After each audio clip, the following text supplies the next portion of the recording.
Salam Kuiper. Hai adik-adik semuanya. Kali ini bertemu dengan kakak, Kak Ridwan dalam materi pelajaran sejarah dengan judul bahasan kita hari ini adalah mengenai pengaruh Hindu-Buddha terhadap masyarakat di Indonesia. Kira-kira apa sajakah pengaruh yang ditimbulkan oleh masuknya pengaruh kebudayaan Hindu-Buddha yang berasal dari India ke Indonesia?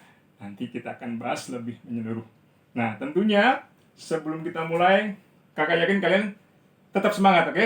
Mari kita lihat sekarang pengaruh apa saja yang muncul sejak masuknya pengaruh Hindu-Buddha ke Indonesia atau ke Nusantara.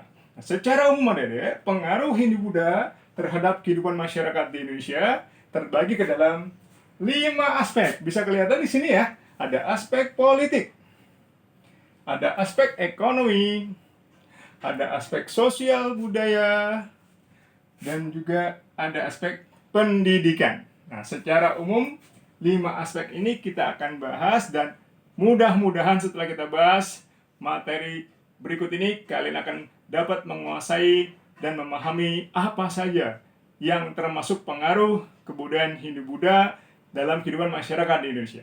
Oke, pertama, dalam bidang politik ada 3 pengaruh yang muncul, adik-adik, yaitu sejak munculnya pengaruh Hindu-Buddha ke Indonesia, muncullah dalam bidang politik. Politik itu berhubungan dengan masalah kekuasaan dan hubungan antara pemimpin dengan rakyatnya, ya adik-adik ya.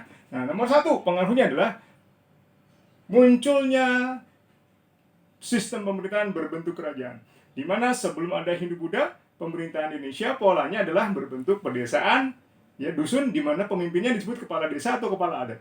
Tapi sejak masuknya pengaruh Hindu-Buddha, muncul yang namanya sistem kerajaan, di mana pemimpinnya adalah raja dan disebut pemerintahnya bersifat turun-temurun atau dinasti. Cara cepat menghafalnya, dedek, super ya. Solusi Kuipernya adalah kerat, kerajaan, raja, dan dinasti. Mantap ya. Sekarang yang kedua, dalam bidang ekonomi terdapat 3 pengaruh, yaitu terbentuknya kota-kota dagang yang menciptakan kota-kota yang ramai, dan di pusat-pusat perekonomian biasanya ada di wilayah pesisir pantai. Yang kedua, di setiap pelabuhan-pelabuhan yang muncul itulah menjadi tanda munculnya bandar-bandar pelabuhan yang ramai, tempat aktivitas ekonomi perdagangan. Dan yang terakhir, adik-adik, muncullah dalam bidang ekonomi, sistem ekonomi uang mulai dikenal di Indonesia. Kalau kalian masih ingat, sebelum pengaruh Hindu-Buddha masuk ke Indonesia, sistem ekonomi di Indonesia adalah sistem sistem barter, tukar-menukar. Sementara sejak ada yang namanya pengaruh Hindu-Buddha, sistem tukar-menukar barter diganti dengan penggunaan mata uang. Mata uangnya koinnya, adik-adik ya. Dikenal dengan sistem ekonomi uang di masyarakat. Oke, cara cepatnya bagaimana, Kak? Supernya, solusi Kuipernya adalah banda kota uang. Bandar pelabuhan, kota dagang, dan sistem ekonomi uang. Dan berikutnya sosial, munculnya sistem kasta. Masih ingat sistem pelapisan masyarakat, adik-adik ya? Masih ingatkah kalian sistem pelapisan masyarakat dalam Hindu? Brahmana, Ksatria, Waisya, dan Sudra. Itu termasuk munculnya pengaruh dalam bidang sosial. Masyarakat Indonesia digolongkan. Dan berikutnya feodalisme. Berkuasanya golongan raja-raja atas kehidupan masyarakat atau feodalisme.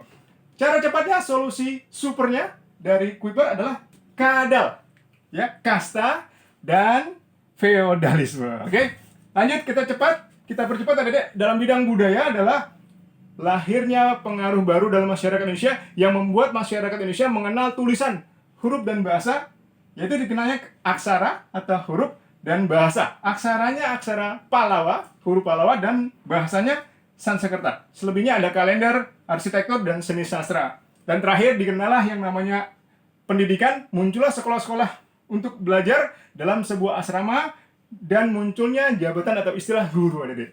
Nah, sampai sini mudah-mudahan kalian sudah mendapatkan yang namanya pemahaman mengenai apa saja pengaruh kebudayaan Hindu-Buddha yang masuk ke Indonesia sehingga menimbulkan berbagai pengaruh dalam kehidupan masyarakat yang begitu signifikan, dan mudah-mudahan dari pemahaman itu bisa kalian jadikan dasar pemahaman lebih kuat lagi mengenai penguasaan masyarakat Indonesia terhadap alih teknologi dan budaya yang baru mereka kenal, dan tentunya berguna bagi masyarakat. Sampai di sini kakak ucapkan terima kasih, tetap semangat, salam Kuiper.